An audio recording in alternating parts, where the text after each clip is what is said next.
Muhammad Abdul Batten is the son of late Abdul Razak of Hatijujua village near Juria in Nagaon district. He passed his primary section of schooling from Hatijujua LP School in 1971. After that, he studied in Kodomoni Madrasa from 1972 to 1974. Later, he was admitted in Singari Government Senior Madrasa in 1975, from where he passed his FM and matriculation exam in 1983. He passed his pre-university and graduation exam from ADP College in 1985 and 1989 respectively. He joined Guwahati University for his post-graduation and completed his MA in 1992. He served Singari Government Senior Madrasa from 1986 to July 1994. He joined Nagaon College in 1st August 1994 as a full-time faculty in the Department of Arabic. His service was regularized in 1998. Muhammad Abdul Batten served as the head of the Department of Arabic for more than a decade and has offered his untiring service for the development of the department. He tried his best to initiate the postgraduate program in his department, which will bear positive result in future. Muhammad Abdul Batten is liked by the college family for his friendly and amiable disposition.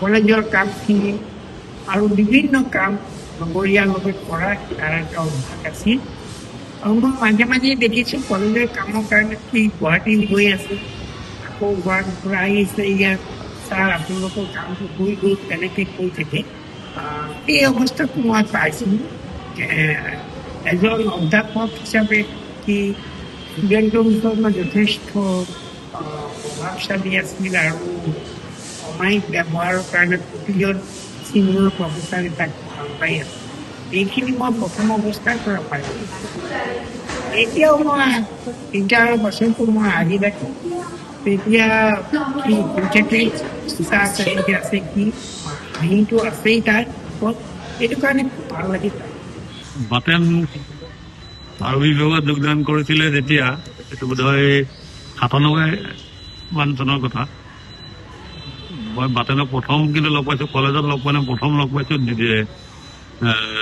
Director অফিচত director higher education সেই সময়ত আৰবী বিভাগটোৰ কনকাৰেঞ্চ নাছিল গতিকে আৰবী বিভাগত আৰু এটা অতিৰিক্ত পোষ্ট পোৱাটো দিগদাৰ আছিল আৰু সেই কনকাৰেঞ্চৰ কথা লৈ পেলাই বাটেন ডাইৰেক্টৰ অফিচলৈ খুব গৈছিল গতিকে মই তেতিয়া মই কলেজ শিক্ষক সংস্থা এটা ভাবত আছিলোঁ তাতে লগ পালোঁ তেতিয়া ময়ো গম পালোঁ যে কলেজৰ আৰবী বিভাগৰ কনফাৰেঞ্চ পায় আৰু আৰবী বিভাগৰ কনফাৰেঞ্চ কৰিবৰ কাৰণে মই যথেষ্ট চেষ্টা কৰি কনফাৰেঞ্চ হ'ল বাটেনৰ চাকৰি হ'ল আৰু তাৰ ভিতৰত এজন অতি সৰ্বৰী মানুহ অতি অমায়িক মানুহ আৰু অতি ধাৰ্মিক মানুহ মানে যিটো নীতি নিষ্ঠত থকা মানুহ গতিকে এটা ভাই ককাই সম্পৰ্ক এটা গঢ় উঠিল আৰু মই যেতিয়া সংস্থাৰ বিভিন্ন সময়ত নিৰ্বাচনত প্ৰতিনিধিত্ব কৰিছোঁ বাটেন কিন্তু সদায় আগ্ৰহ মোৰ প্ৰচাৰ কৰিব গতিকে বাটেনৰ লগত এটা যে দুয়োটা মিলি এটা কাম কৰিছিলোঁ কলেজৰ কাম কৰিছিলোঁ সেইটো যে বিভাগটোৰ যিটো চৰকাৰী স্বীকৃতি কনকাৰেঞ্চ সেইটো আদায় কৰিবলৈ দুয়োটাই লগ লাগি যথেষ্ট কষ্ট কৰিছিলোঁ কাৰণ আগতে বহুত দিন আগতেও যদি আৰবী বিভাগটো হৈছিল যিকোনো কাৰণে এইটো হোৱা নাছিলে গতিকে একেবাৰে শেহতীয়াকৈ কলেজলৈ কনকাৰেঞ্চ এটা বিষয় দি হৈছে আৰবী যিটো গভৰ্ণমেণ্ট কনকাৰেঞ্চ আৰু কনকাৰেঞ্চ হোৱাৰ কাৰণে এজনৰ পৰা দুজন হ'ল দুজনৰ পৰা এতিয়া হয়তো আৰু ভৱিষ্যতলৈ বহাৰ সম্ভাৱনা থাকিব গতিকে বাটেনৰ যিটো মানে তাৰ ভদ্ৰতা যিটো অমায়িক যিটো মানে নম্ৰ যিটো স্বভাৱ এই চবৰে সকলোৰে প্ৰিয়পাত্ৰ মোৰো এজন প্ৰিয় বন্ধু আৰু বাটেনক এই জইন কৰাৰ পিছত যেতিয়া GPRPৰ কামবিলাক থাকে, এপ্ৰুভেলৰ কামবিলাক থাকে, সেই কামবিলাকক মই একেলগে গৈছিলোঁ। বাতেনক এটা কথাত ভাল লাগে, মুখখনত সদায় হাঁহি মুখ থাকে, সদায় হাঁহি থাকে মানে। সম্ভৱ দেখিলে আঁতৰৰ পৰা নাচা বুলি মাত দিছে। আৰু মই সদায় বাতেনৰ ওচৰলৈ গৈ হেণ্ডশ্বেক কৰোঁ, কেতিয়াবা আলিংগন কৰোঁ, কেতিয়াবা তাৰ দাঢ়িকেইটাত চুওঁ, কেতিয়াবা মানে সদায় চুওঁ। তাৰ দাঢ়িকেইটাত লগ পালে দাঢ়িকেইটা চুওঁ, তাৰ দাঢ়িকেইটা কি সুন্দৰকৈ ৰাখে, মুচকি চাওঁ দাঢ়িখিনি। আৰু বাতেনক সদায় কওঁ যে মুচ আৰু দাঢ়িখিনি ৰং কৰিবলৈ কেতিয়াও নাপাহৰিব দেই, সদায় সুন্দৰকৈ ৰাখিব। কি সুন্দৰকৈ ৰাখিছে, সেইকাৰণে তাক ভাল লাগে বাতেনক। মই আৰু বাতেন দাদা কলেজত প্ৰায় একেই সময়ত জইন কৰিছোঁ। আৰু মই যিহেতু অসমত একেবাৰে অচিনাকি আছিলোঁ, সেইকাৰণতে জইন কৰাৰ পিছত বাতেন দাদা ডিৰেক্টৰেট অফ এডুকেশ্যন আৰু বিভিন্ন ঠাইত মোক লৈ যোৱা, মোক সহায় কৰি দিছিল তেখেতে। এই কাৰণতে এই ক্ষেত্ৰতে মই তেখেতৰ প্ৰতি মোৰ কৃতজ্ঞতা জনাওঁ। বাতেন দাদা আৰু মই প্ৰায় একেই সময়তে আমাৰ নিজৰ ডিপাৰ্টমেণ্টৰ হেডশ্বিপ লাভ কৰোঁ। লগতে আমাৰ দুয়োজনেৰে ডিপাৰ্টমেণ্ট আচলতে খুব সৰু, ছাত্ৰ সংখ্যা কম, সেইকাৰণে তাৰ সমস্যাবিলাক লৈ আমি পৰস্পৰ একেলগে ইমান দিন আমাৰ কৰ্মজীৱন অতিবাহিত কৰিছোঁ।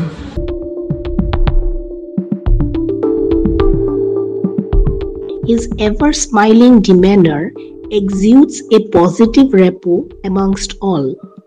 He has an active presence in the corporate life of the college as a regular participant in all activities.